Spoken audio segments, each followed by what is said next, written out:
Yan, ito po yung aming dinner. Fresh na lumpia. Tapos, ayan yung aking pambalot. Ayan. Ayan, ang dami. Gumawa ako ng yung homemade na egg wrapper. Ayan, lagay muna natin dyan. Ayan. Magluluto pa kasi ako ng sauce. So, ayan. Okay na muna yan.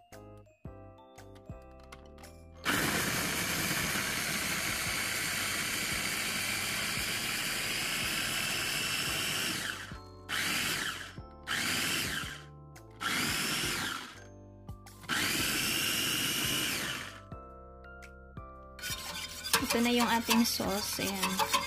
Mixture lang to ng cornstarch, water, toyo, asin, asukal na pula. Ayan. Lagyan natin ito mamaya ng garlic, tsaka yung mani para masarap.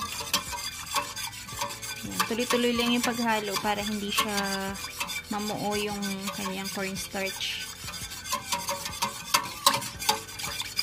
Ayan, balikan na lang natin pagka malapit na maluto. Ayan yung sauce natin, oh. Malapot na. So, ilalagay na natin yung ating bawang. Ayan, oh. Dapat kasi maraming bawang para masarap. Ayan. Ang ingay. Diba? At yung ating mani. Ayan, ilaw ko na kasi baka ma-over naman. Off na natin.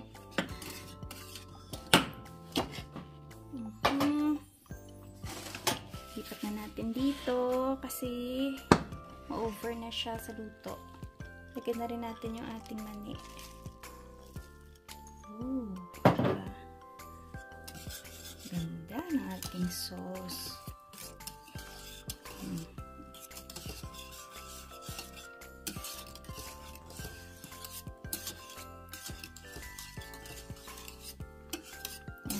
Okay na yan. Tapos yung gulay ko, ayan o. Parang natuyo na. Kasi hindi ko nilagyan ng takip.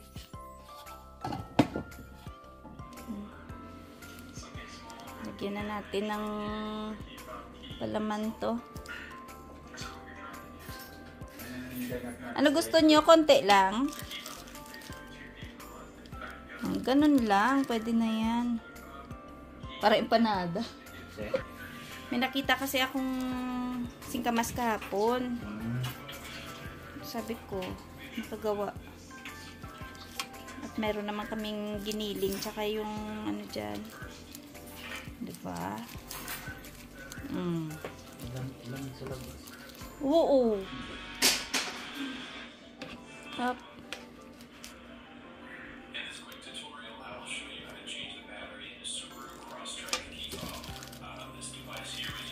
Yan.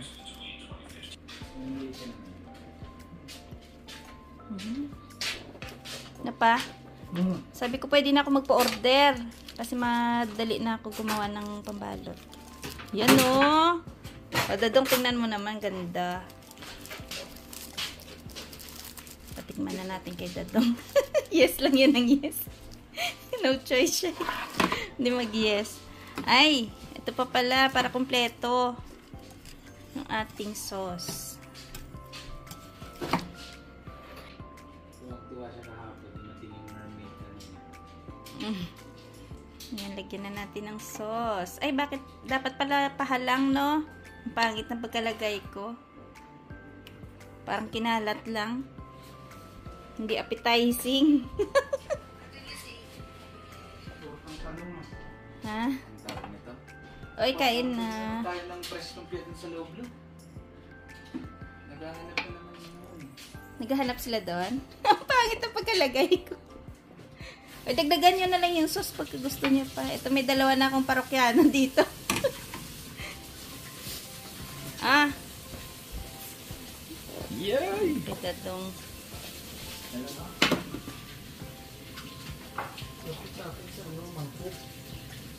Ay, hindi. Kasi hindi mo siya mapwesto ng maayos. No ka ba? Wala, hindi lang talaga ako magaling sa gantong ano. Sa timpla lang talaga ako, pero sa arrangement wala, oh, taob.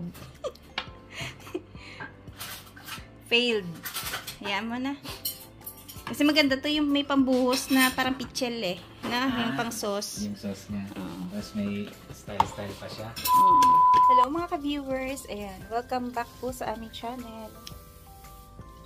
Malamig na umaga po ngayon. Kasi, minus 38 ata yung real feel. Yung isa doon, oh. Ay, sisinga siya. Excuse me. Ayan, diligpit kami kasi maghahatid kami kay Madam. Kay Madam Bertud. Hello muna. Hello! Si Black Riding Hood. Ay, suot mo na yung winter shoes sa school. Naki. Natamad na daw siya pumunta ng school kasi malamig. Pero ngayon, yung labas nila, alauna. 1:20 pala. Dahil, early dismissal. Tapos Friday, wala silang pasok.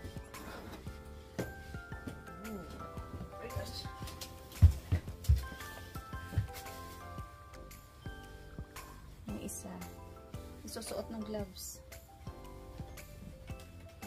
Hirap kasi pagka na-expose yung kamay mo talaga na sobrang lamig. Iba po, hanggang ngayon lang naman to yung lamig na to. Bukas hindi na ganun kalamig. Ah, hindi mo masigurado. Ah, bora na.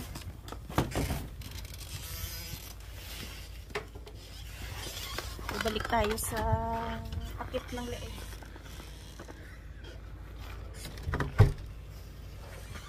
Oh. Grabe. Hindi naman na pumatak yung snow, kaso lang biglang lumamig naman ngayon. Grabe, usok mo sasakyan mo. Ganda ng araw, diba? Kala mo mainit, pero grabe yung lamig. Nilakasan ko yung boses ko kasi malakas yung fan ni Dodong. Hello muna, mga ka-viewers, Papa. Good morning, mga ka-viewers. Welcome back po sa aming channel. Ayan, kanina pala. Nakakasilaw ang araw ngayon. Kaya si Dodong ready yan lagi yung salamin niya. Sa lahat ng mga viewers po namin, mga supporters namin, maraming salamat sa palaging panonood ng mga videos namin. At sa hindi pag-skip ng ads. Ayan. Sa mga hindi pa po nakapag-subscribe, subscribe na lang po. Tsaka, palike itong video namin. Sana po pa. Ano? Kahit hindi likeable, like nyo na. Kahit hindi likeable daw. So, balik tayo sa tuk. Kasi grabe malamig eh. Masakit sa tenga. Hindi pwedeng hindi ka gumanto. Pati yung leeg ko nga oh. Tinakpan ko na. Nilak ko na. Kasi matanda na daw sabi ni Denise. Ikaw ba nga? Loko mo si mama ha? Yung isa doon. Pati yun ang itsura mo. Oo, grabe. Yung sikat na araw. My goodness. Tapos, plus pa yung, oh, Papa, may truck. Plus pa yung, di ba yung snow sobrang puti. Tapos yung sikat ng araw, parang nakakabulag. So bright kasi yung temperature below zero. Minus 38 na yung feel ben eh. 38? Kanina. Tapos, nung mga alas 8, bago mga alas 9, naging minus 36. Hindi ko lang alam kung ano na yung temperature na. Yung lupa kasi sa amin dito nakadikit na sa sky. Malapit tayo sa, malapit kami sa heaven. Malapit kami sa langit. Kasi parang ang baba ng sky dito. Kaya nga diba yung sabi nila yung Saskatchewan, land of the living skies. Kaya kung summer po dito, ang skies talaga, ang ganda. Tsaka yung sunset dito, ay grabe ang ganda. Diba no? Sunset dito kakaiba. Kaya maabutin naman. Yung skies. Yan lang yung ano din, ini-enjoy namin during summer. Kasi ang ganda ng paligid, di ba, pag green, no? Tapos yung skies ang ganda. Lagi kami looking forward sa summer kasi Excited lagi. kami nakakaroon ng mga activity, bonding. doon mo mare-recharge yung ano, yung katawan mo tsaka yung isip mo, 'di ba? Maka-relax ganyan. Hello pala kay Kwento Nila Kay. Ayan. Oy, shout out sa kay Laot. Oo, marami siyang mga tips sa iyo sa pag ano daw, pag pala ng snow. Kuha ka daw ng ano, plywood daw para isang tulakan mo lang. Ano na, linis agad. Sige, gawin natin yan. Ayan Lakay, maraming salamat sa palaging panonood ng mga videos namin. Ayan po, visit nyo po yung channel ni mga Kwento Nila Kay. Ayan, nasa Ontario po sila. Maganda din yung mga videos nila Kay eh. Tsaka marami siyang mga tips dun sa mga videos niya. Kahapon, bago ko sunduin si Denise, yung palang sasakyan ay maraming nakadikit na yelo. Tapos hindi kinaskas ko. Ito namang pag-alis ko naman, ang susi niya, yung key fob, yung baterya pala, low bat. Nakaalis na ako ng bahay, nag-notice siya dun sa screen na ano daw, hindi daw niya ma-detect yung key. E di bumalik ako. Ganun pala yun, ibig sabihin pa. Ay hindi, kasi dala ko naman yung key eh, no? Yung key fob eh, no? Eh siguro kahit pa paano nasi-sense niya, kasi lang ano siya, low bat kasi. So tumatakbo pala yun kahit na low bat yung key fob. Ang iniisip ko kasi, sabi ko baka itirik ako sa daan, kaya nag-U-turn na ako. Bumalik ako ng bahay, meron naman kaming isang spare na key fob dun sa bahay namin.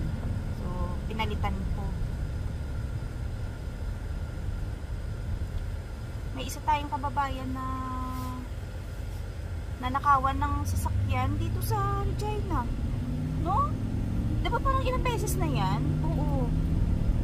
Ilang beses na yan na nakikita namin, nagpo-post sila sa Regina Filipino community dito na may mga nanakawan ng sasakyan. Dati, di ba? Pa-start kayo ng sasakyan nyo. Ilak nyo. Lock nyo yung sasakyan nyo. Kasi may isa kaming kakilala dati na ganun nangyari. Nag-start yung anak niya ng sasakyan, tapos syempre parang iniisip na nasa labas lang naman ng bahay, siguro hindi nilak yung pinto, ayan, ninakaw. Kaya mahirap din magtiwala kahit sabihin mo nasa labas ng bahay lang, kasi may mga pasaway talaga. Kung sa ibang lugar basag kotse, no, dito nakaw naman ng sasakyan. Ano ba yan? Tapos dati sa atin pa dun sa kabilang pwesto natin dati, no, may mga nagbubukas ng pinto naman. Kasi naman hindi nagbabasag ng salamin, pero nagbubukas naman ng pinto. Kakatok. Oo. Katok bahay. So, parang kumpleto dito. Hindi lang po sa atin sa Pinas ang may mga ganyang mga ganyang mga tao, pati din naman dito. Ano oras na? 9 something pa lang. Kaya wag din po tayong magpaka-kampante. Kahit saang lugar tayo eh may mga ganyan. Hindi ka mag-wait ng matagal dyan. 9:12 pa lang kasi, so hindi muna namin si Denise ihahatid doon dahil dito sila sa likod padadaanin. Ay, hindi. Sobrang lamig pala ngayon, kaya pagka hindi na pala sila papipilahin. So hatid ko na siya dito sa likod kasi matik na yan, papapasukin na sila, may mga nakaabang na dyan pa. Hatid ko na. Oh, 10 minutes.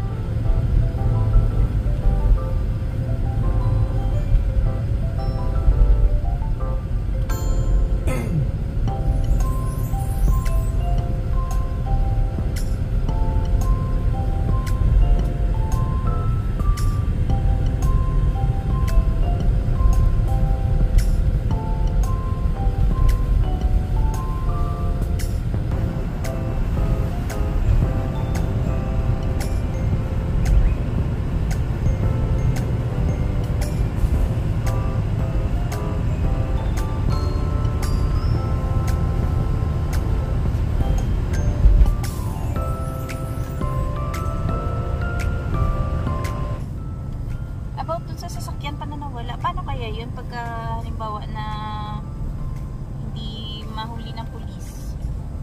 Parang ginagamit ng mga magnanakaw yun. Oo nga, pero pag dito sa Regina, hindi nila magagamit yun. Gagamit din. Kasi yung... Hindi mapapansin ng mga pulis siguro, no? Kasi yung... Kay... ano rin, yung pumunta sa atin na bata. Oo. Sabi ni Francis. Oo. Nanakaw yung sasakyan niya. Nalitan daw yung pintura. Oh. Paano yung plate? Yung plate siguro. O baka hindi nila nire-rehistro? Hindi nila niregister. Pero nakahuli na ganun. ito. Kasi nakakalaw. Paano yun? Kasi pinalitan ng kulay. Yung part lang na pinalitan. Para siguro maiba, no? Para malihis yung atensyon ng pulis. Sinahuli pa rin. Tapos yung iba, no, sabi mo, ginagamit sa ibang lugar. Oo, iba. Mapasaway. Kaya hindi mo masabi talaga kahit sabihin mo dito sa Canada. Kahit sa ibang vlog, diba, meron kami nakikita na mga basag kotse, mga ganun. Marami din talagang mga walang magawa sa buhay. Kaya dapat double check lagi yung mga sasakyan kasi baka mamaya hindi mo alam eh. Pagising mo wala na yung nakapark ng sasakyan sa gilid ng daan. Uy! Huwag ka muna magpala! Sobrang lamig! Tumigil ka nga! Ang si Dadong gusto naman magpala. Magpahinga ka pa. Masakit yung balikat mo eh. Diba? Uy, ang ganda ng ganito Dadong oh.